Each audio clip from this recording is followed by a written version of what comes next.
Hello guys, in this lecture we'll be discussing about the palatine tonsil. So palatine tonsil is an important short note which is frequently asked in the university exam, and it can also be a potential MCQ for you. So with this note, let's start today's lecture on palatine tonsil. So in this session we'll be discussing about the tonsillar fossa, the tonsillar bed, the external features, the blood supply, the lymphatic drainage, the nerve supply, the histology, embryology, and finally the clinical anatomy of palatine tonsil.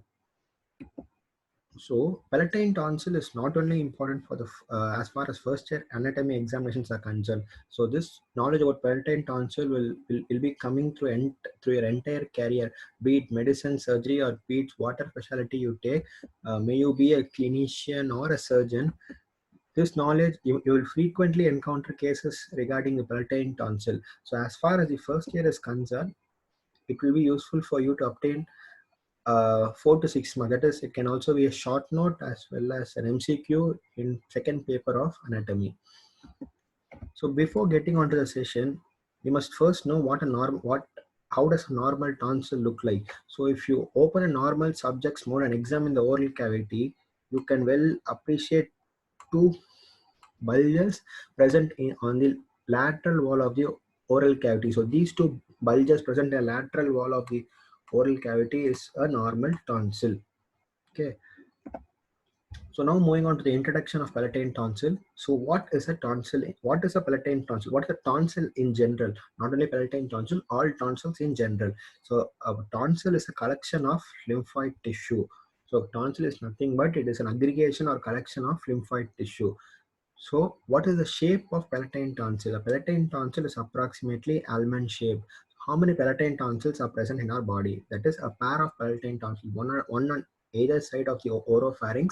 There is a pair of palatine tonsil. So where is this palatine tonsil present? The palatine tonsil is present in the tonsillar fossa between the anterior and posterior pillars of fosses. So anterior and posterior pillars of fosses are nothing but the anterior pillar is the palatoglossal arch and the posterior pillar is by the palatopharyngeal arch. So summarizing the introduction, so a tonsil in general is a collection of lymphoid tissue. Palatine tonsil is approximately almond shaped and there is a pair of palatine tonsils in our body. The palatine tonsil is located in the tonsillar fossa between the anterior and posterior pillars of fosses. So moving on to the tonsillar fossa. So what is a tonsillar fossa? We all know we all um, know that the tonsil is located in the tonsillar fossa. So a tonsillar fossa is nothing but it is a triangle shaped fossa located on the lateral wall of oropharynx. So tonsillar fossa is a triangle shaped fossa located on the lateral wall of oropharynx. So consider this to be the soft palate and this to be the tongue. So the tonsillar fossa is not the tonsillar fossa is a triangle. We all know the tonsillar fossa is a triangle shaped fossa, right? So consider this to be a shape of a triangle.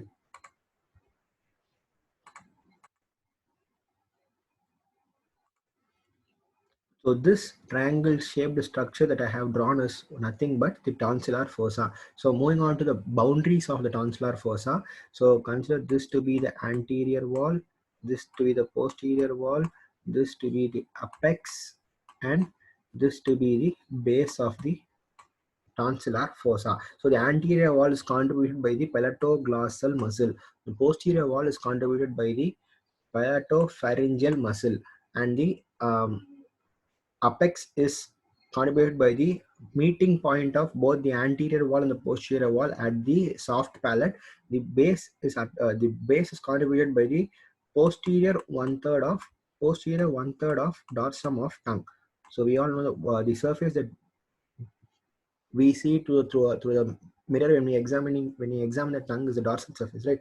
So the base is contributed to the posterior one third of the dorsum of tongue and laterally to the superior constrictor muscle. So this is the superior constrictor muscle. Okay. So summarizing the boundaries of triangular fossa, anteriorly it is by the palatoglossal arch, posteriorly by the palatopharyngeal arch, apex is at the soft palate exactly at the meeting point of both the arches. Base is by the posterior one-third of dorsum of tongue and laterally by the superior constrictor muscle. So now moving on to the tonsillar bed. So tonsillar bed is a very important part regarding the examination concern. So tonsillar bed is nothing but it is a mucosal layer. It is a mucosal layer between the palatoglossal arch and the palatopharyngeal arch that hosts the palatine tonsil. So this is the palatogloss. Consider this to be the palatoglossal arch, and this is the palatopharyngeal arch. So the space between these two, that is this entire region, is the tonsillar bed. So this space, this is the mucosal layer. This entire mucosal layer between the palatoglossal arch. This palatoglossal arch goes like this. So palatoglossal arch and the palatopharyngeal arch is nothing but called as the tonsillar bed. The tonsillar bed is nothing but it is a mucosal layer between the palatoglossal and palatopharyngeal arches. So it is also associated with few structures. So from within outwards, the first structure is the pharyngobasilar fascia. So this is the pharyngobasilar fascia. Next, moving outwards to the superior constrictor muscle. Then comes the buccopharyngeal fascia. Then the styloglossous muscle and the glossopharyngeal nerve. So this is the glossopharyngeal nerve, and this is the styloglossal muscle. This is the glossopharyngeal. So the structures associated with the tonsillar bed are from within outwards. It is the pharyngobasilar fascia, the superior constrictor muscle, the buccopharyngeal fascia, the styloglossal muscle, and the glossopharyngeal. Now, out of these five, the first three, that is the pharyngobasilar fascia, the superior constrictor muscle, and the buccopharyngeal fascia are very important. So, if you mention these three relations, it is sufficient with regarding the tonsillar bed. So now moving on to the um, parts and the external features of the palatine tonsil. So consider this to be the tonsil. So consider this to be the tonsil. So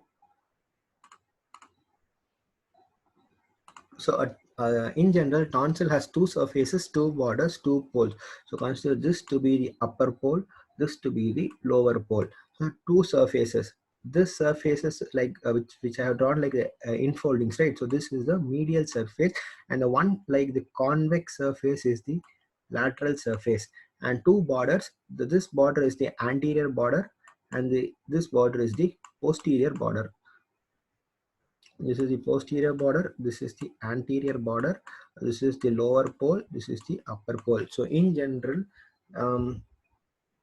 there are two surfaces, that is the medial surface, the lateral surface, two borders, anterior border, posterior border, and two poles, the upper pole and the lower pole. So in this figure, you can appreciate the tonsillar bed and the part. So tonsillar bed is nothing but the mucosal layer between the palatoglossal arch and the palatopharyngeal arch. So this is a mucus layer, right? Mucus layer, and the contents of tonsillar bed from within outwards is pharyngobasilar fascia. This is the pharyngobasilar fascia, the superior constrictor muscle, and the buccopharyngeal fascia. So, and moving on to the parts, it has two poles: the upper pole, lower pole, medial surface, lateral surface, the anterior border, and the posterior border. So now we'll be discussing about each part separately. Moving on, first we'll be discussing about the medial surface. So medial surface is nothing but it's a free surface and it bulges into the oropharynx. Medial surface is a free surface and bulges into the oropharynx. And in the previous picture, so we saw the infoldings of mucous membrane, right? So this infoldings of mucous membrane are nothing but called crypts. So the medial surface has approximately 12 to 15 crypts, and there's some important feature called crypta magna, which can be an MCQ, which is a very important point regarding the objective type of questions is concerned. So crypta magna or the intratonsillar cleft, it's also called as intratonsillar cleft. So crypta magna is nothing but it is a large and a deep crypt in the upper part of tonsil. So consider this to be the tonsil. So this is the medial side. So medial side is the free surface and it bulges into the oropharynx. It has several mucus infoldings called the crypts, and one crypt which is very large and deep present in the upper part is called the crypta magna. So summarizing the features about the medial surface, it is a free surface and bulges into the oropharynx. It has 12 to 15 crypts. Crypts are nothing but it is infoldings of mucous membrane and of the mucous membrane. And what is crypta magna? Crypta magna is the largest and deepest crypt in the upper part of the tonsil. So next, moving on to the so in this figure, you can appreciate the features of the medial surface. So medial surface, the free surface, has 12 to 15 depressions called the tonsillar crypt. So the largest and deepest crypt present near the upper part of tonsil is called the intratonsillar crypt or the crypta magna. So moving on to the lateral surface also is very important regarding the examination is concerned. So before moving on to the structure associated with the lateral surface, you must know a bit about the tonsillar hemicapsule and the peritonsillar space. So what is a tonsillar hemicapsule? The tonsillar hemicapsule is a sheet of fascia, extension of a pharyngobasilar fascia, which is loosely attached to the pharynx muscle. So this is the tonsillar hemicapsule. Tonsillar hemicapsule is somewhat like this. So it is a tough sheet of fascia, which is an extension of the pharyngobasilar fascia. So it's an extension of the pharyngobasilar fascia, and it is loosely attached to the pharynx muscle. Okay, so this point is important regarding the tonsillar hemicapsule. So tonsillar hemicapsule is nothing but it is a tough fascia. It is a sheet of tough fascia, which is extension of the pharyngobasilar fascia, and is loosely attached to pharynx muscle. So next important point is peritonsillar space. So what is peritonsillar space? It is a space between the capsule and the tonsillar bed. So peritonsillar space is nothing what it is. So this space between the capsule and the tonsillar bed. We have already know tonsillar bed is made up of pharyngobasilar fascia, the superior constrictor muscle, and the buccopharyngeal fascia. So this forms the tonsillar bed. So the space between the tonsillar bed and the hemicapsule is called the peritonsillar space. In this space, an important structure passes, that is a paratonsillar vein. So peritonsillar space has the paratonsillar vein. We'll be discussing about this vein when we deal with the blood supply of the tonsil. Now moving on to the structures associated with the lateral surface of the tonsil. So lateral surface of a tonsil is related to three arteries, two muscles and two bones, one nerve and one gland.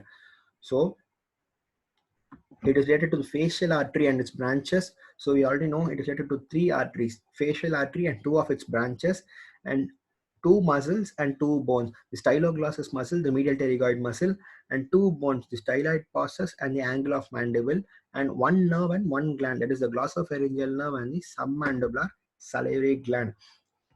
So if we in this picture we can appreciate these features, the three arteries, that is the facial artery and the two branches of the facial artery, moving on to two muscles and two bones.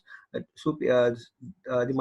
muscles are medial pterygoid muscle and the styloglossus muscle, medial pterygoid muscle and the styloglossus muscle. Two bones, the the ramus of mandible,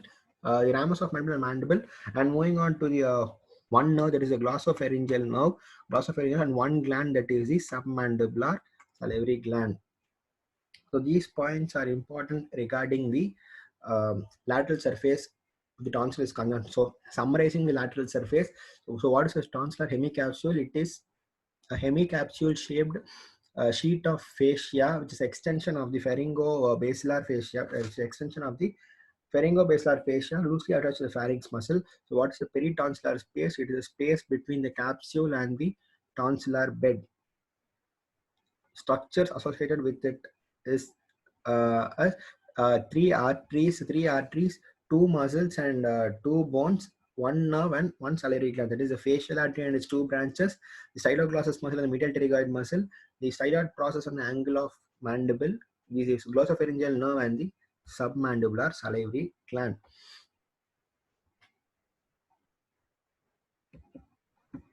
So next, moving on to the borders, we already know that it has two borders, the anterior border and the posterior border. The anterior border is nothing but it is pass underneath the palatoglossal arch. Posterior border passes through the palatopharyngeal arch. So these one point is sufficient regarding the border. So that the anterior border is an association with the palatoglossal arch, and the posterior border is underneath the palatopharyngeal arch. So now moving on to the poles of the palatine tonsil. So in this figure, we can appreciate both the poles. So this is the upper pole and this is the lateral pole. So this is the upper pole, this is the lower pole. Sorry, this is the lower pole. There are two poles, the upper pole and the lower pole. So the upper pole is nothing but it extends up into the soft palate. We have already seen in the first slide that the upper pole extends up to the soft palate, and there it forms a space called the supratonsillar fossa. So what is supratonsillar fossa? So supratonsillar fossa is nothing but on the medial side of the upper pole, it is covered by a semilunar fold, which is extension between the anterior and posterior pillars. That is, anterior pillars by the palatoglossal and posterior by the palatopharyngeal arch. So what is supratonsillar fossa? Supratonsillar fossa is a fossa present on the medial surface of the upper pole. It is covered by a semilunar fold extending between the anterior and posterior pillars. So these 2 points will do regarding the upper pole. And moving on to the lower pole, in the lower pole, there is a very important point which is called the suspensory ligament of tonsil. So what is suspensory ligament of tonsil? Suspensory ligament of tonsil is attachment of lower pole of the tonsil with the tongue. So onto the anteroinferior part of the lower pole, there is attachment, there is a firm attachment by the suspensory ligament of tonsil. So this suspensory ligament of tonsil is attached that much strong that the tonsil is kept in its place during swallowing. So this suspensory ligament of tonsil is present near the lower pole, and on to the anteroinferior part of the lower pole, its attachment is very firm such that the tonsil does not move during swallowing.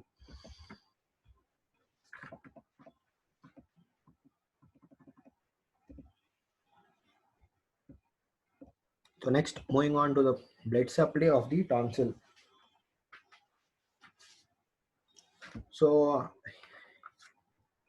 regarding the blood supply is concerned, blood supply is mainly by a principal artery and the secondary artery. So the principal artery is the tonsillar branch of facial artery, and other arteries include dorsalis linguae branch of lingual artery, ascending palatine branch of facial artery, ascending pharyngeal branch of external carotid artery, descending palatine branch of maxillary artery. So arterial supply of palatine tonsils is also important. It's supplied by two subdivisions of artery, the principal artery and the secondary arteries. So principal artery is the tonsillar branch of facial artery. So in this figure we can appreciate it. So this is the common carotid artery, this is the external carotid artery, and this is the internal carotid artery. So principal artery is the tonsillar branch of the facial artery. So this is the principal artery, and secondary arteries are dorsalis linguae artery, descending palatine artery, ascending pharyngeal artery, and ascending palatine artery. The principal artery is the tonsillar artery. Okay, so summarizing the blood supply again, arterial supply, the principal supply is by the tonsillar branch of facial artery, and other secondary supply is by the dorsalis linguae branch of lingual artery, ascending palatine branch of the facial artery, ascending pharyngeal branch of the external carotid artery, and descending palatine by the maxillary artery. So moving on to the venous and lymphatic drainage. The venous drainage is by the paratonsillar vein, and this paratonsillar vein empties its contents into the pharyngeal venous plexus. So this paratonsillar vein pierces the superior constrictor muscle, and then it empties into the pharyngeal venous plexus. So this is the point we noted. The paratonsillar vein first comes from the soft palate along the lateral margin of the tonsil. So consider this to be the tonsil and this to be the soft palate. So this paratonsillar vein comes along the lateral border of the tonsil, then turns and pierces into the superior constrictor muscle, and then empties into the pharyngeal venous plexus. So this is the pharyngeal venous plexus, and it empties and contents into the pharyngeal venous plexus. Moving on to the lymphatic drainage. Lymphatic drainage is by the jugulodigastric lymph nodes. So jugulodigastric lymph nodes is a group of upper deep cervical lymph nodes. Okay, so the lymphatic drainage is by the jugulodigastric lymph node, which is upper deep cervical lymph nodes. So this jugulodigastric lymph node is also called as tonsillar lymph node. So this can be an MCQ. Which lymph node is called the tonsillar lymph node? The answer is jugulodigastric lymph node. So this is called as tonsillar lymph node because it is the primarily enlarged lymph node in case of tonsillitis. So now moving on to the nerve supply. The nerve supply is by the glossopharyngeal nerve and lesser palatine nerve. So it is supplied by glossopharyngeal nerve and lesser palatine nerve. So an important clinical anatomy which you must all know in association with the nerve supply is that you know that the ear is also supplied by a part of ear is supplied by the glossopharyngeal nerve. So when you get some tonsillitis, sometimes the pain from the tonsils is referred to the ear because both these parts are supplied by the glossopharyngeal nerve. So this is a point to be noted. So next, moving on to the histological appearance of the tonsil. So this is also important. So histological appearances, it consists of diffuse lymphoid tissues called the with lymphoid nodules. It is lined by stratified squamous non-keratinized epithelium. There are mucus glands present which opens into the crypts. So mucus gland is present in deeper planes. In this structure we can so this is called the lymphoid nodules. There is diffuse lymphoid tissue present called the lymphoid nodule. So this is the crypt. So this is the lymphoid nodules. Lymphoid nodules are nothing but it is a diffuse lymphoid tissue. This tonsil this tonsil is lined by stratified squamous non-keratinized epithelium, and we can also appreciate the connective tissue present, connective tissue and the mucus acini. Mucus acini is present in the deeper planes surrounded by connective tissue, and lymphoid nodules can be appreciated here. The lymphoid nodules are nothing but diffuse lymphoid tissue, and they are lined by stratified squamous non-keratinized. So an easy way to remember whether a tissue is keratinized or non-keratinized is that a general formula. It is not 100% true, but it can be true. That is, all the wet tissues are keratinized. All the wet tissues are non-keratinized. All the dry tissues are keratinized. So tonsil is, we know tonsil is a wet tissue, right? So hence it is non-keratinized. So if a tissue is wet, it is non-keratinized. So if tissue is wet, it is non-keratinized. If a tissue is dry, it is keratinized. So this is a point which is true in 99% of the cases. Okay, so summarizing the histological appearance, it is lined by stratified squamous non-keratinized epithelium. Lymphoid nodules, that is a collection or diffuse lymphoid tissue, can be appreciated near the crypts, and mucus glands or connective tissue can be appreciated in the deeper planes. Moving on to the embryology, the epithelium of this tonsil is formed from the ventral part of second pharyngeal pouch, and the lymphocytes are derived from the mesoderm. So epithelium of this tonsil is derived from the ventral part of second pharyngeal pouch, but the lymphocytes are derived from the mesoderm. For completion's sake, we must also know about the Valde's ring. So what is Valde's ring? So Valde's ring is also known as circumpharyngeal lymph nodes. It acts as a line of defense for bacteria and virus through the oral and nasal route. It is formed by nasopharyngeal tonsil anteriorly. So this is the anterior part. That is, it is formed by the nasopharyngeal tonsil, lingual tonsil posteriorly, and laterally there are two pairs of tonsil. One pair is the tubal tonsil, other pair is the palatine tonsil. So Valde's ring is also called a circumpharyngeal tonsil. It acts as a line of defense for the prevention of entry of bacteria and virus from the oral cavity or nasal cavity. It is formed by anteriorly by the pharyngeal tonsil, posteriorly by the lingual tonsil, and on the either sides laterally by two pairs of tonsil, that is the tubal tonsil and the palatine tonsil. So now moving on to the clinical anatomy.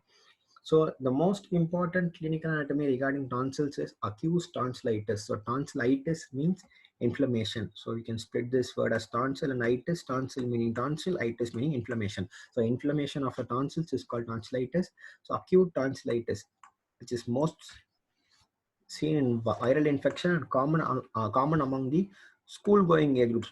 It is neither more common in it is neither common in infants nor the elderly age group. It is common among the school-going age group. Okay. So next, coming to the tonsillectomy. The tonsillectomy is surgical removal of tonsils. So ectomy, splitting this for tonsil and ectomy. Tonsillectomy. Tonsil means tonsil and ectomy means removal. So surgical removal of tonsil is tonsillectomy. Next, bleeding from tonsillar fossa. So how do you check the bleeding of tonsillar fossa? So post-tonsillectomy bleeding is checked by removing clots. Post-operation edema of the tonsillar bed results in loss of sensation in the posterior one-third of tongue. So this question, this statement, the answer for this statement can also infer from the statement, right? Statement that the dorsal surface of the posterior one-third of the tongue is also supplied by the glossopharyngeal nerve. So post-operation edema increases the pressure on the glossopharyngeal nerve, which may lead to paralysis of the lesion of the glossopharyngeal nerve. So in the glossopharyngeal nerve, we know that it supplies the tongue, dorsal surface, the posterior one-third of dorsal surface of tongue, the tonsil, and the ear. So the pain here can radiate to these parts as well. So it also leads to loss of sensation in the posterior one-third of tongue. So another very important clinical anatomy is quinsy, which can be an MCQ. Very important MCQ. Quinsy is nothing but it's a collection of fluid in the peritonsillar space. Abscess is nothing but it's pus. Okay, collection of fluid in the peritonsillar space is called quinsy. So this is an image of tonsillitis. Tonsillitis is enlarged. So you can see the enlarged tonsil here. So this is the tonsillitis. So surgical removal of tonsil. This process of removal of tonsil is tonsillectomy. And this process, this figure is quinsy. This figure is nothing but quinsy. So you can see pus. This white structure is the pus. This is quinsy. This picture is related to quinsy. Quinsy is nothing but accumulation of fluid or abscess in the peritonsillar space. So now moving on to the summary of palatine tonsils. So what is palatine tonsil? So palatine tonsil is nothing but it is a collection of lymphoid tissue. It is a pair. It is a pair, that is, it is 2 in number. Palatine tonsil is 2 in number. It is in the shape of almond. It is present in the tonsillar. It is present in the tonsillar fossa. It is present in the tonsillar fossa. Right? So tonsillar fossa is nothing but the triangular shaped fossa located in the lateral wall of oropharynx between the anterior palatoglossal arch and posterior palatopharyngeal arch. Okay, so this is important regarding the introduction of the palatine fossa. Now moving on to the tonsillar bed. So tonsillar bed is an important, tonsillar bed is very important. So tonsillar bed is nothing but it is a mucosal layer between the palatoglossal arch and the palatopharyngeal arch, and structures concerned with the tonsillar bed are pharyngobasilar fascia, superior constrictor muscle, buccopharyngeal fascia, the xyloglossus muscle, and the glossopharyngeal nerve. Out of these 5, these 3 are very important. That is the pharyngobasilar fascia, which from within outwards, the pharyngobasilar fascia, the superior constrictor muscle, and the buccopharyngeal fascia. So next, moving on to the external features or external features are the parts of the tonsil. That is, it is having 2 poles, 2 surfaces, and 2 borders. Yeah, this is the upper pole, lower pole, medial surface, lateral surface, anterior border, and the posterior border. So anterior border is contributed by the palatoglossal arch, the posterior border by the palatopharyngeal arch, and the medial surface is a free surface, and it has 10 to 15 crypts. Crypts are nothing but infoldings of the mucous membrane. Intratonsillar cleft intratonsillar cleft or crypta magna is the largest and deepest crypt present on the upper side of the medial surface. And now moving on to the lateral surface, we studied about the tonsillar hemicapsule. So tonsillar hemicapsule is nothing but it's a thick sheet of fascia, which is an extension of the pharyngobasilar fascia, which surrounds the lateral surface of the tonsil. Next, moving on to the peritonsillar space. Peritonsillar space is a potential space between the um, hemicapsule and the tonsillar bed, and it contains the paratonsillar vein. So what is the paratonsillar vein? It is the venous, it helps in the venous drainage of a tonsil. It arises from the, it descends from the soft palate in along the lateral border of tonsil. It pierces the superior constrictor muscle and drains into the pharyngeal venous plexus. So next, moving on to the upper pole and lower pole. The upper pole bulges into the oropharynx. It contains a supratonsillar fossa. We studied about the supratonsillar fossa. What is the supratonsillar fossa? So supratonsillar fossa is a fossa which is present on the medial surface of upper pole, which is covered by a semilunar fold extending between the palatoglossal and paratopharyngeal muscle. Now moving on to the lower pole. In the lower pole is studied about suspensory ligament of tonsil, which is attaching the lower surface of the tonsil with the tongue. So on the antero-inferior side, this attachment is firm, which helps to keep the tonsil in place during swallowing. Now, I forgot to mention an important triangle called the plica triangularis. So, what is plica triangularis? So, plica triangularis is nothing but it is also called anterior tonsillar space. So, it is a vestigial fold of mucous membrane covering the antero-inferior part of tonsil. So, this is the antero-inferior part. So, plica triangularis is nothing but it is a vestigial triangular fold of mucous membrane covering the antero-inferior part of tonsil. So, this is nothing but plica triangularis. Another point of MCQ importance is that is tonsillolingual sulcus. So this is the tonsillolingual sulcus. So it is sulcus between the tonsil and the tongue is the tonsillolingual sulcus. And moving on to the lateral surface of tonsil. So lateral surface of tonsil is associated with the following structures: three arteries, that is the facial artery and its two branches, two muscles and two bones. Muscles include styloglossus and the superior constrictor muscle. Two bones, the ramus of mandible and the angle of mandible. One nerve, the glossopharyngeal nerve, and one gland, the submandibular salivary gland. So you can remember this by three arteries, two bones and two muscles, one gland and one nerve. So moving on to the blood supply of the tonsil. So arterial supply is by two main divisions, that is the principal branches and the secondary branches. The principal branch is the tonsillar branch of the facial artery. Tonsillar branch of facial artery. Secondary branches is by the dorsalis linguae arteries, the descending palatine artery, ascending palatine artery, and the ascending pharyngeal arteries. So moving on to the histology of the tonsil. So it is so we can see lymphoid aggregations, called the lymphoid nodules. Lymphoid nodules are nothing but diffuse lymphoid tissues, and this is the crypt. It is non-keratinized epithelium, stratified squamous,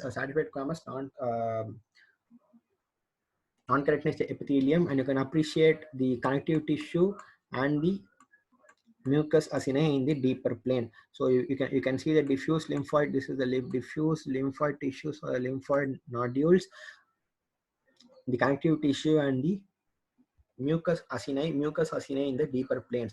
So moving on to what is Baldier's ring. This is only for completion sake. This can also be an MCQ. So Baldier's ring is an aggregate of all the tonsils present in the oropharynx. It is also called as a circumpharyngeal tonsils. So it acts as a defense line of defense for, and it prevents the invading bacteria and the virus. Its parts include pharyngeal tonsil, the lingual tonsil, and on the lateral sides, a pair of tubal tonsil and the pair of palatine tonsils. So this is the end of this lecture on palatine tonsils. So if you have any doubt, please drop it in the comment box and I will get back to you as soon as possible. Thank you.